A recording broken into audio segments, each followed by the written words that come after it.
तुमचे सारखेच रिलेशनशिप्स तुटतायत का? किंवा तुमच्या आजूबाजूला सारखेच ब्रेकअप्स होत आहेत का? बीइंग अ न्यूमरोलॉजिस्ट, एस्ट्रॉलॉजर आणि counsellor from past 12 years I been handling all the relationship tips. बघूया कशामुळे या गोष्टी घडतायत. आपण कुठल्याही रिलेशनशिपमध्ये पडण्याच्या आधी आपण स्वतःला पूर्णतेचे ओळखतो का? आपल्याकडे वेगवेगळी शास्त्र आहेत. अंकशास्त्र आहे, ज्योतिषशास्त्र आहे, मानसशास्त्र आहे. आपण यांची कधी मदत घेतली आहे का? नाही. ते न वाचल्यामुळे त्याचा परिणाम असा होतो की आपण आपला एक लाईफ पॅटर्न सेट करतो आणि तोच सेम पॅटर्न आपण प्रत्येक माणसामध्ये किंवा प्रत्येक रिलेशनशिपला तोच पॅटर्न वापरत जातो.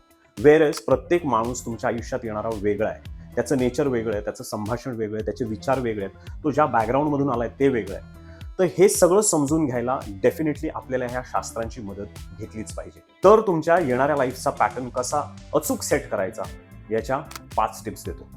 ह्या तुमच्या लाईफमध्ये वापरा and be successful in every coming relationship. या 5 टिप्स ऐकण्यासाठी पुढचा व्हिडिओ नक्की बघा.